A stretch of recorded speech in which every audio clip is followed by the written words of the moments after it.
Doctor is here. Sorry I'm late, everyone. I apologize. I was trying to build suspense.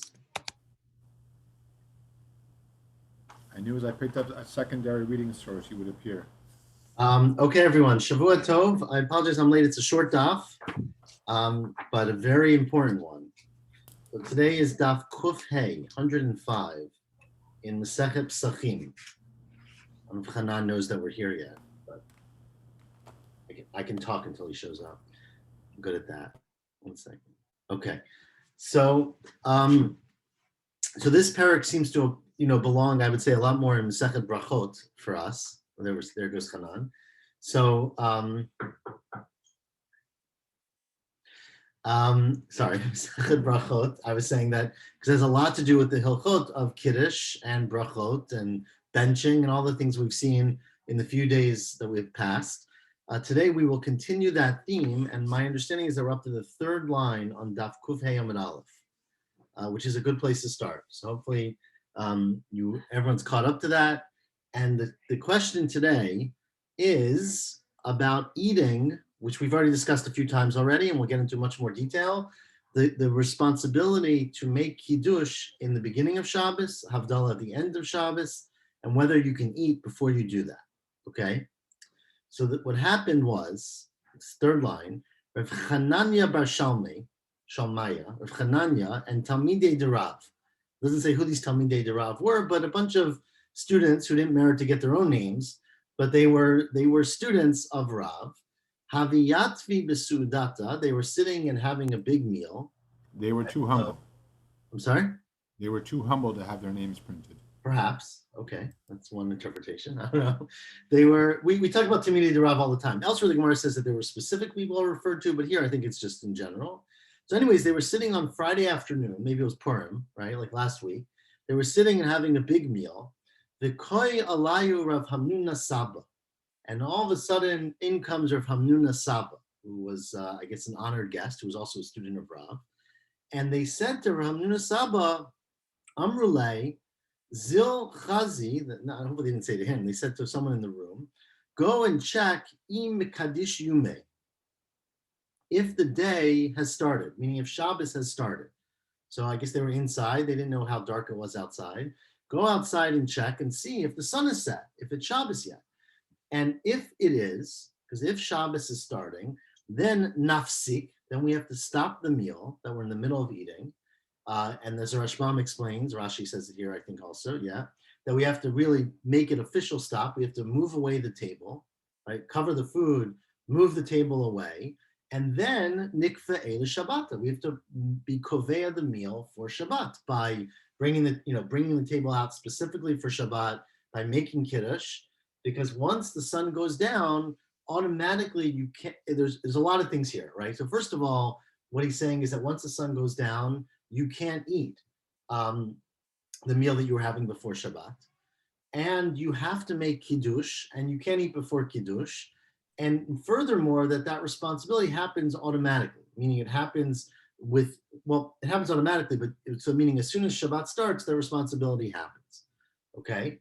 So we have to, because the alternative would be that either maybe you could continue eating, or maybe, and this is another discussion, maybe you could continue eating or just make Kiddush, but you don't have to move the table away, right? In order for this to count as food for Shabbat, you have to take the table away and bring it back. And in order for you to do that, you have to make Kiddush before you can eat anything. So that's what he told them, or that's what they said, sorry. That's what the people said. And how do they know that? So Amar Lahu, so if Hamnuna said to them, you don't need to do that. Lo tzrichitu. You don't need to, and Rashbam here as well as Rashi, he quotes him, you don't need to put away the table. You don't need to make an official announcement and say, Shabbat is coming, the weekday is ending, take the table away, put out a new one for Shabbat. Because Shabta kava nafsha. Shabbat is kovea itself, meaning once Shabbat comes, all the eating that you do is eating for Shabbat. And so you don't need to take away the table. Now, as we saw earlier, you do need to make Kiddush. And remember, you're not supposed to have any food out when you make Kiddush. So you have to do what we said earlier, which is pores mapa. You have to spread a sheet over the table, cover up the food, make Kiddush, for Shabbat, and then you can keep eating your meal. But what Rav Hamnuna Saba is saying is that you don't need to make a separate meal for Shabbat.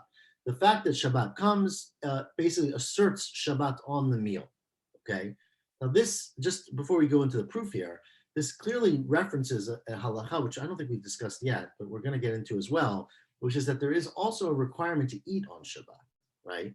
And so part of the question here is this considered Sudat Shabbat if it's a meal that you started before Shabbat, right? Or do you not fulfill your mitzvah by doing that? Maybe you got to eat a meal specifically for Shabbat. And what Rav Hamnuna Saba is saying is no, your Shabbos is Koveya, and you can eat your meal, and even though it's the meal you were eating before, just continuing that meal will count for your Sudat Shabbat. Okay, what's the proof? The proof is, said Rav Hamnuna, where am I? The Amar Rav, because Rav said, now of course he's talking to the students of Rav, so it's good to quote their Rebbe, Keshem Shabbat kovat l'maaser, kach Shabbat kovat l'kiddush. The same way Shabbat is koveya for the purposes of maaser, so too Shabbat is koveya for the purposes of kiddush. What does that mean, Shabbat is koveya for maaser? So one, I'll tell you Rashbam's interpretation again. Rashi says the same thing, that there's a halacha with maaser, just to remember, that you can't eat food until you've taken maaser from it, right? That's called teva, right? So if you take food, grain, and it's chayiv in maaser, and you don't separate it, and you eat it, you're over a pretty significant prohibition. However, there's a rule that we have referenced several times, that food that's eaten b'derech arai, if you're eating something that's not fixed, meaning you're eating it just like you're walking through the field and snacking a little bit, or it's not something that's proper food, let's just say, you don't have to take maaser. It's only achilat kava, what we call a proper meal or proper amount of eating that you need to take maaser. And so the question, at least this is one way of reading it, is let's say you're eating something just a little bit, right? You pick up, there's a pile of grain outside the house and you just pick it up and start chewing on it. If it was during the week, that would be considered achilat arai. But if it's Shabbat, because Shabbat is a day that everything matters more and the Su'udah has more importance and the Oneg has more importance, automatically Shabbat makes something achilat keva, fixed eating, and you cannot eat something that has not had maaser taken from it, tevel, on Shabbat, even though it's something that would generally be permitted during the week because it's achilat arai. So that's what Rav said. Just like Shabbat is koveya, that the eating you do matters for Shabbat, and therefore you have to take off maaser, so too, any eating that you do on Shabbat is considered Shabbat eating, and you both have to make Kiddush before you do it, and you don't have to move the table away. It'll count for Shabbat even if you don't make a separate meal out of the whole thing. That's how Rav Hamnuna explained it to them. Now, can you repeat the reason why you can't have food on the table? It's a good question. No, we didn't give the reason. It's not so clear. I'll say the Gemara said before Pares Mappa, it was not so clear why. There were a couple different explanations. One was that it's not kavod for the kiddush to have the food in front of it, which is why we cover the challah, according to some, right? The other, of course, there's other reasons to cover the challah. But the other possibility is just that you want kiddush to be the first thing you do, right? So it's not, it should be done before, like you're not eating already and then making kiddush. It should be before the eating. But the Gemara said it before without giving a reason. There are many different, I'm summarizing obviously, but the Rishonim discussed all these issues in great detail, and they have very significant halachic implications, of course, right? So anyways, yes, you can make kiddush on the bread, and the fact that we're not making kiddush on the bread, that's why we're covering it or something? So that there's another interpretation that's specifically the bread is jealous, right? That you want to cover the bread. No, not that jealous, but because you could make it on the bread, so you want to make sure that it's not there. You're doing on the right thing. Okay. But halachically, there's a debate about what food is included in this paris mappa. But it's something we said earlier. Remember, we said you cover it with a sheet. So we didn't delve into it, but that is halacha. Is this only Friday night or also work Saturday morning? That's also a very good question. So I think today's daf will answer some of it, but probably only Friday night. But we'll see in the Gemara today. We're going to get into Shabbos day. So they thought, now where are we up to? Savar mina, the Talmidim thought from this statement of Rav, that kihecha de kava de kiddush kach kava lahavdala, that the same way that Shabbat comes and it's kovea that basically you have to make kiddush when Shabbat starts, even if you're in the middle of a meal. That the same thing would be true about havdalah, meaning that let's say you're eating sudash lishit, right? This would have a big impact on a lot of Hasidim, right? Let's say you're eating sudash lishit, and the day ends, and Shabbat ends. So you might think that just like if it was Erev Friday and you were eating, you'd have to stop eating, make kiddush, and then continue eating. That the same thing would be true on Shabbos, that you have to stop eating your sudash lishit, make havdalah, and then you could continue eating and call malav malka if you want, right? So you might think that's the case, which obviously we are not careful about, as most people probably know. Well, maybe some people are careful, but many Hasidic places are not careful, right? They eat sudash lishit till late in the evening, the night. So they thought that that was the case. The kiyecha de kavala kiddush, the same way Shabbat, the going down of the sun is kover for kiddush. Kach kavala havdalah. So Amarlu, Rav Amram said to them, Rav Amram was another student there. Hachi Amar Rav. No, Rav in fact taught us that the kiddush kovat v'lo havdalah kovat. That the day is koveya for kiddush, meaning again, if you're eating a meal on Erev Shabbat and the sun goes down, Shabbat starts. Even if you're in the middle of your meal, you have to stop and make kiddush in order to continue eating, right? But because Shabbos comes whether you wanted to or not, let's say. But for Havdalah, it's not the case. If you're in the middle of a meal, you can keep eating even if the time for Havdalah comes, and it's still considered a Shabbos meal, let's say, even though you haven't made Havdalah, right? But that's only true, Hani immediately in Mifsa, adds the Gemara, that's only true about stopping a meal. You don't have to stop your meal and make Havdalah, right? The lo mafsekinan, you don't have to interrupt. Aval atchuli lo matchalina. Let's say you sleep late in the afternoon and you come down for Sudash Lishit and it's 7:30, let's say right now. You haven't daven Marav yet, you haven't made Havdalah. You can't start Sudash Lishit after Shabbos ended, basically, even if you haven't made Havdalah, right? And that's the halacha, right? You're not allowed to start a new meal once the day ends without making Havdalah. Again, because although it's still Shabbos, right, you can't do Malacha, but because the day ended is a chiyuv of Havdalah, that once that chiyuv starts, you can't eat until you make Havdalah. Okay, and say then mifsik nami lo amrin ela ba'achila, and they only said that you don't have to interrupt your meal if you're eating a proper meal with bread and with a full meal. Aval b'shtia lo, if you're just drinking a little bit, you're having a little tea or coffee or something, that's not a meal. And if you're doing that and Shabbos ends, you have to stop eating and make Havdalah before you can continue eating. And finally, shtia nami lo amrin ela b'chamer v'shichra. But that's only true that you have to stop drinking if you're drinking things like beer or wine, right? Or I said coffee. Well, it's debatable whether coffee is included. But let's say the Gemara says beer and wine. Avomaya letlanba. But if you're drinking water, it's not a it's not a problem. So meaning you could drink water before Havdalah, but you can't drink more substantial things. Maybe if you were drinking already before Havdalah. And if you're eating a meal and Shabbos ends, you could finish your meal. You don't have to stop the meal and make Havdalah and then continue eating. Okay? And the Rashbam says that this is how we pass it. But that's what the Gemara says. But points out the Gemara, upliga de Rav Huna. But this disagrees with Rav Huna because Rav Huna was chazia, this last point that says you can drink water without making Havdalah. Because Rav Huna chazia l'hugavra, Rav Huna once saw a person, the shata maya kodem Havdalah. Can you imagine such a thing? Right? He once saw a guy drink some water before Havdalah.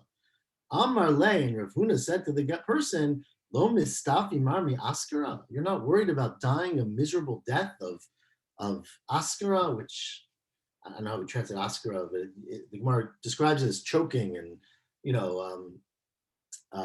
paralysis and I don't know, something bad, right? A really, really bad death of choking, which we often call chanika. It's like similar to that capital punishment. What does that mean? The Tana Mishmei de Rabbi Akiva, because we heard a Tana saying the name of Rabbi Akiva that kol hato'em klum kodem shiavdel mitato ba'askara, that anyone who tastes anything before Havdalah, they'll die a death of askara, or maybe they'll die in their time of askara. They'll die of this thing because they ate when they shouldn't eat, and therefore they'll basically die without being able to eat. So you're not worried about that, and obviously he wasn't. Rabbanan de Rav Ashi lo kapti Maya. But the truth is that the Rabbanan, the scholars in the house of Rav Ashi, the Beit Midrash of Rav Ashi, were not makbid amaya, and you were, even though it sounds very ominous, they did paskin that you could drink water but not eat before making havdalah. Okay, now that's the first part of today. The next question asks the Gemara, Ba mine Ravina me Rav Nachman, around midway down, or more than midway. Ravina asked Rav Nachman bar Yitzchak, Mi shelo kidesh b'erev Shabbat. Let's say you don't make kiddush on Friday night. Okay, let's say, not to say this has ever happened to anyone, but let's say in the pre-mentioned Purim, right? Let's say you have a Purim Suda and you fall asleep and you don't wake up Friday night. You don't make kiddush, right? So Mi shelo kidesh Erev Shabbat, which means, when Shabbat starts. Can you still make kiddush the whole day? Can you make it up the next morning? Can you do it the next afternoon, even if you didn't make it? Can you make up kiddush, or you missed your chance? You didn't make kiddush, you didn't make kiddush. So Amar Le, so he said, Rav Nachman bar Yitzchak said to him, Mida Amri b'nei Rabbi Chia, since the sons of Rabbi Chia said, this is a quote which we're going to have tomorrow's daf, but since they said, Mi shelo hivdil b'motzei Shabbat, a person who doesn't make havdalah on motzei Shabbat, let's say for whatever reason, after Shabbat is over, you don't make havdalah, you can be mavdil v'holech kol Shabbat kulo. You can make havdalah, so literally we think kol Shabbat means the whole week, okay? We're going to see tomorrow that this is not so simple. But you can make up for it at a future time, right? Further in the week. So since we said that about Havdalah, Hachanami, so too it's true that Mi shelo kidesh b'erev Shabbat, mikadesh v'holech kol hayom kulo. A person who doesn't make kiddush on Erev Shabbat can make kiddush the whole day, right? Not kiddush of the day, kiddush of Friday night, vayechulu, the whole thing, the real kiddush, let's say, I'm going to call it for now. You can make that whenever you make kiddush. If you didn't do it Friday night, you didn't hear it on Friday night, you should make that kiddush Shabbos morning or even Shabbos afternoon. The whole Shabbos is still the time for kiddush. Okay, so that was the psak that he gave. Asked the Gemara, Eitzvei, they asked the question. The following Braita. So it says in a Braita, this is a Tosefta, Leilei Shabbat v'leilei Yom Tov. The night of Shabbat, meaning Friday night, the night of Yom Tov, the evening when we start a Chag, Yesh b'hem kiddusha lakos. You have to make kiddush on a cup. The yesh b'hem haskara b'birkat hamazon. And you mention the holiday, either Shabbos or Yom Tov, when you bench, right? You say Ritzei or Yalav Yavo. But Shabbat v'Yom Tov, but the day of Shabbat and Yom Tov, ein b'hem kiddusha lakos. You don't make kiddush during those days, those times. The yesh b'hem haskara b'birkat hamazon. But you do mention it in Birkat hamazon, right? Now, of course, you're probably wondering, because it seems like we probably do make kiddush during the day, but as we've discussed and we'll discuss more, that's not the same level of kiddush. That's called kiddusha rabbah, but it's called a kiddush. It's a lower level of kiddush. It's not the mitzvah midoraita or the mitzvah lichatchila of the kiddush that starts the day off, right? And we'll get into why we do it, but it's certainly not the main kiddush. And this Tosefta very clearly says there's no kiddush during the day, right? Now, now, if what you're saying is correct, that Mishalo Kidesh B'Erev Shabbat Mikadesh V'Alich Kol Yom Kulo, that a person who doesn't make kiddush on Friday night can make kiddush during the day. So what do you mean you don't make kiddush during the day? Sometimes you do make kiddush during the day, right? Shabbat v'Yom Tov Nami Mishkachat Lo. You'll have a possibility of making kiddush on Shabbat and Yom Tov. The Yesh B'Hem Kedusha Lakos, that you sometimes do make kiddush on a cup. So here Rashi adds the kos, right? The Gemara continues. Because if you didn't make kiddush the night before, you'll make kiddush the next day. So what do you mean in the Braita that Shabbat and Yom Tov, the day doesn't have kiddush al kos? Sometimes it does. Well, that doesn't mean that it has kiddush al kos. It means you're making up for what you didn't do the night before, right? Amar Le, they said back, De'i lo katani. The Braita is not referring to that situation where you didn't do it properly. The Braita is referring to where you did it properly. So if you properly make kiddush Friday night, there is no kiddush ala kos on Shabbat day or on a Yom Tov day. Okay. Eighth thing. They asked from another Braita. Another Braita says the following. This is another Tosefta. Kvod yom v'klod laila. Let's say you have to make something kavod, something respectable for the day of Shabbat or the night of Shabbat, right? You only have one piece of gefilte fish. This is what they bring this lalacha. You have one piece of gefilte fish, and you don't know when you're going to get to eat it. You have the day and the night, right? Rashi says, or Rashi Amir says, maybe minei megadim, you have donuts, right? You can only have dessert, day or night. Says the Braita, kvod yom kodem. You should save it for the day. So it's better to save your good food for the day, or not necessarily your good food, but your special things. Now let's say you only have 1 cup of wine, not one piece of gefilte fish, but you got 1 cup of wine. So what do? Omer alav kiddush hayom. Says the Braita, you should only say kiddush of the day, which paradoxically means kiddush of the night, right? Meaning kiddush of Shabbat, not kiddush hayom, meaning you're mekadesh the day of Shabbat. So you should make your kiddush at night. Mipnei shekiddush hayom kodem lekfor hayom, because even though you would have preferentially had this cup of wine in the middle of your meal, right? Because you get enjoyment out of drinking wine. And so your kvod of the meal would be better served by having the wine during the meal, or maybe the next day if you had a good cholent, let's say. But nonetheless, the more important thing is to have kiddush, because kiddush hayom comes before kvod hayom. Okay, so you should take your 1 glass of wine and you should drink it for kiddush. You should not save it for your meal. Says the Gemara, why not? Then ita, and if it's true that if you don't make kiddush at night, you can just make kiddush the next day, you're not missing anything. Just don't make kiddush at Friday night, right? Don't drink your wine. And lishvike ad machar. You could save it for the next day when you prefer to drink your wine during the day. Let's assuming that's the case. And you can accomplish 2 things. You could do kiddush, and it could be more kvod hayom because you're doing it in its own thing. It's a better time to drink the wine. It's not clear to me exactly why it's a better time, but let's just assume it is. Right? That means you wouldn't eat either, though, right? Let's say it's a better time to drink it during the day. Why don't you just wait till the next day? Amar le, so they respond. That means you wouldn't have dinner. Sorry? That means you wouldn't have dinner. It would mean presumably that you wouldn't have dinner because you couldn't drink or eat before the wine. Correct. So Amar le, but that's not what they answered him. Amar le, they said to him, and Amar le, Chaviva mitzvah b'shata. That the reason that's not, that even if it's possible, right, to make kiddush during the next day, it's still preferential to do a mitzvah in its proper time. Chaviva mitzvah b'shata. It's better. So sometimes we will do a mitzvah in its time, even if we could have done it a different way, without, with accomplishing more things. And if you recall, just to give Rashi the Rashbam quotes it here, we had this principle earlier in our Masechet, around 30 daf ago, on daf Samachet, so 40 daf ago, when we were talking about the Mishnah that said that when Erev Pesach falls out on Shabbat, remember, you shech the carbon, right? Because even though it's Shabbos, you have to do it. So the Mishnah said earlier that Haktarat Imurim were Docha Shabbat, that after you shechted the carbon Pesach, you could put the parts on the Mizbeach and burn them, even though it was Shabbat. Right? And we asked the Gemara, why were you allowed to do that? Because remember that Haktarat Emurim is kosher all night long. So why don't you put them aside, wait till Shabbos is over, right? And then burn them that evening. Why do it on Shabbat? And so the Gemara answered there that Chaviva mitzvah b'sha'ata, that if you do a mitzvah, your first opportunity to do it. So even though you're being mechalel Shabbat, but because it's the mitzvah and it's the time to do the mitzvah and it's your first chance to do it, you should do it even though it's Shabbat because it's Docha Shabbat.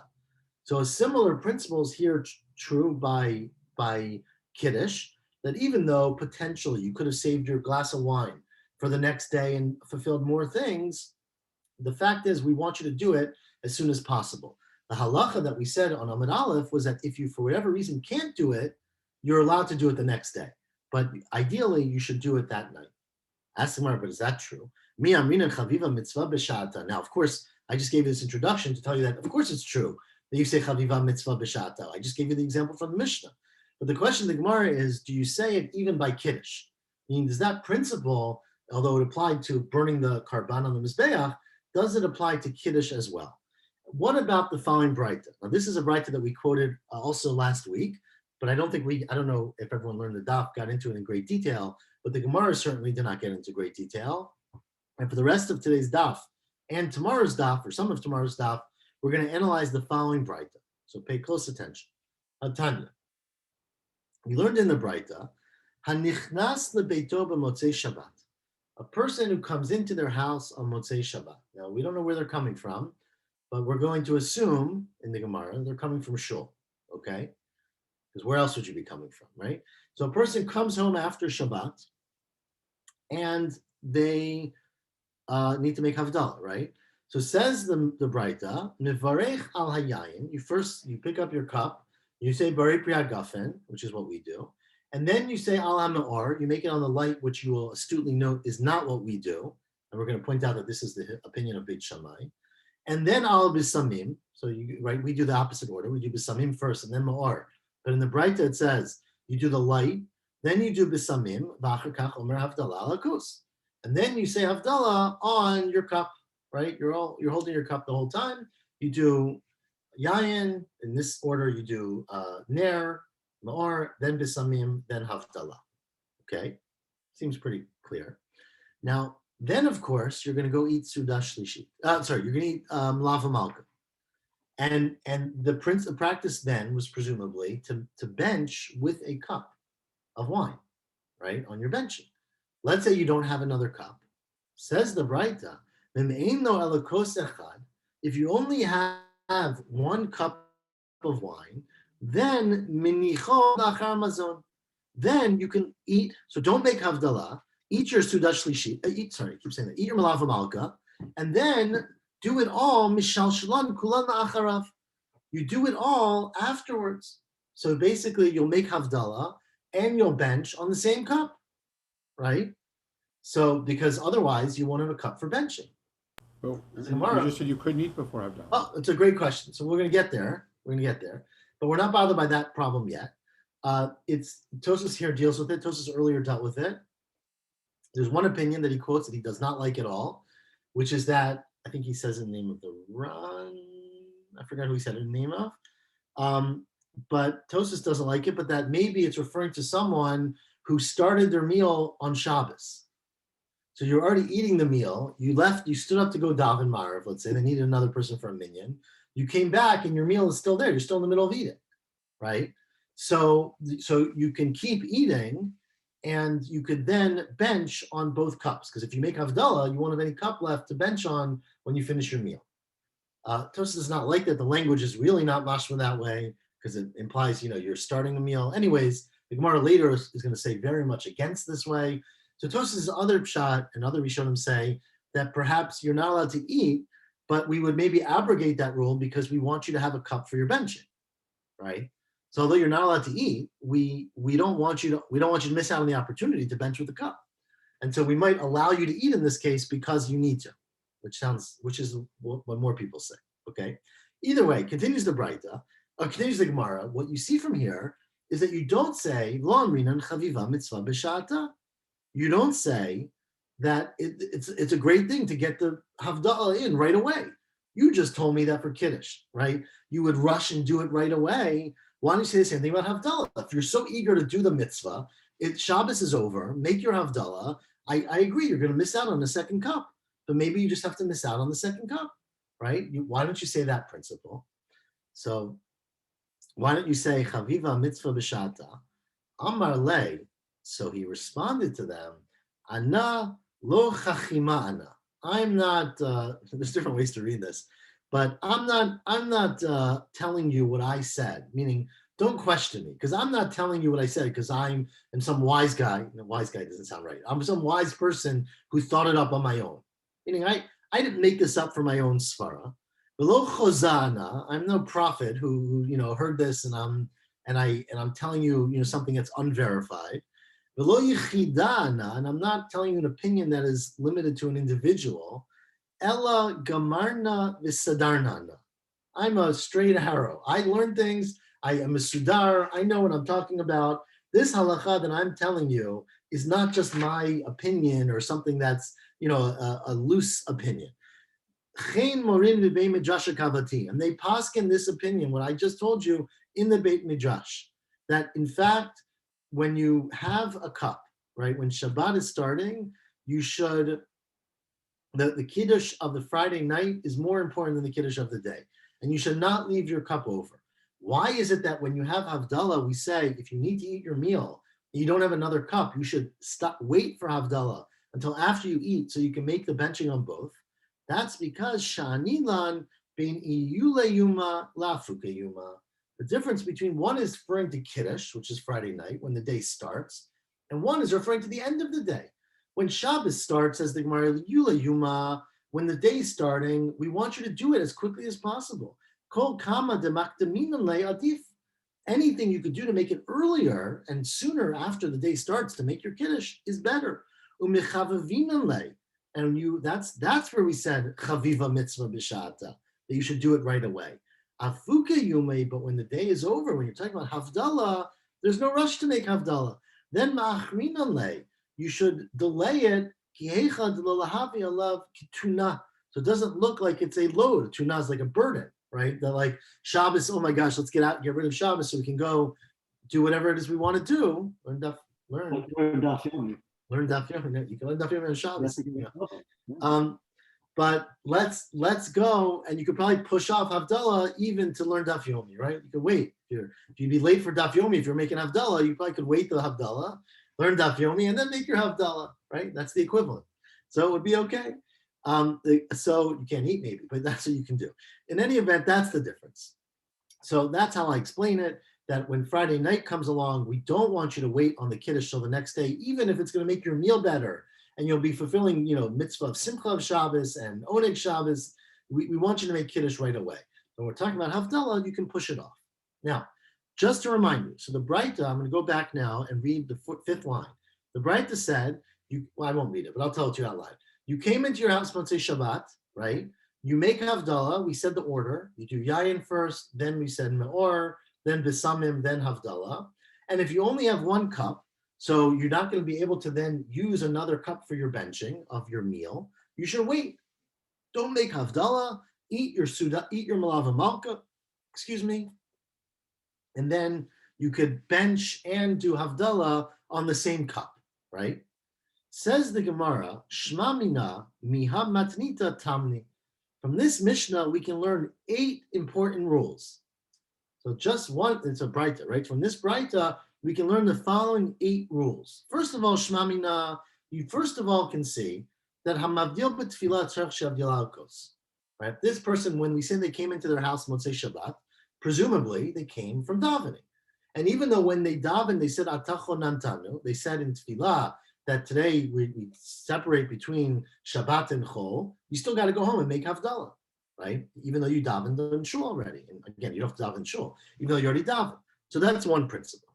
Ushma mina bracha tunakos. Another thing you see from here is that when you eat and you bench, you have to have a cup, because otherwise the whole problem doesn't make any sense. Just eat your meal and don't have a cup. But clearly, you have a requirement. Now, this is not something that anyone who I know is very makbid on. You have a requirement when you bench to have a cup of wine, which is what this is saying. Tosfos here brings different opinions. One opinion he brings says that this only applies when you have a zimun, when you have a group, right? And I've seen, I don't really do this. Some people, when they have a zimun, or maybe they have 10 together, they're makbid to bench with the cup. I don't know if anyone practice this. I always at the Seder, both nights. Tosfos is bothered because of the Seder. The Tosfos says, exactly, the Seder is a proof against that, because he quotes this Tosfos here. We're going to have the Gemara later, that you have your third cup at the Seder because of benching, right? As we all know. But you don't have to have a Seder with 10 people or 3 people. You can have a Seder by yourself. You still need a 4th cup. So why do you need to buy the Seder if you're one person? And furthermore, Tosfos is bothered because the language of Hanichnas lebeito implies that, you're coming home by yourself maybe. It doesn't say anything about coming home to a crowd, right? So Tosfos is bothered by this, but obviously, I would say the practice is that we don't do it, and it's not so clear why. Maybe if you had to drink a glass of wine every time you benched, you'd probably get less done. Let's put it that way. So either way, but that's what they did. They always, that's a chiyuv. Shmamina bracha tunakos. That's the second one. Ushmamina, you also see from here something very interesting, that koshel bracha tzarich shir, that you need to have a minimum amount in your cup, right? Because if you didn't have a minimum amount, if it was like ceremonial, right, you could bench over some wine or make Havdalah over some wine, then you would never be short. If you had a tiny bit of wine, you could use it for Havdalah, you could use it for benching, right? So you clearly see that there's a minimum size. And Shma Mina, you also see Hamavarech Tzarech Shiyitom, that once you make a bracha, you have to drink it, right? Because if you didn't drink it, you could just say Havdalah, not drink it, go eat your Mulava Malka, and then use the same cup for your benching. Clearly, someone had to drink of it. And therefore, you see the next rule, Shema Mina Ta'amo Pagmo, that once you drink from it, you ruined it, right? That you can't drink out of the cup and then use it again. Because otherwise, maybe you would take a tiny sip for Havdalah and use the same cup for benching. You see that once you took a sip out of it, you can't drink it for benching, right? Or for anything else. Ushma Mina, you see furthermore that Ta'am Mavdil, that even though someone ate food before Havdalah, this is Tosas's problem with the Pshat earlier, right? The Pshat earlier, first it means that even though you've eaten, right? We said you're not supposed to eat before Havdalah. Let's say you do. Let's say you have a big meal. And then you're like, oh my gosh, I forgot to make Havdalah. You can still make Havdalah. You didn't lose your chance, right?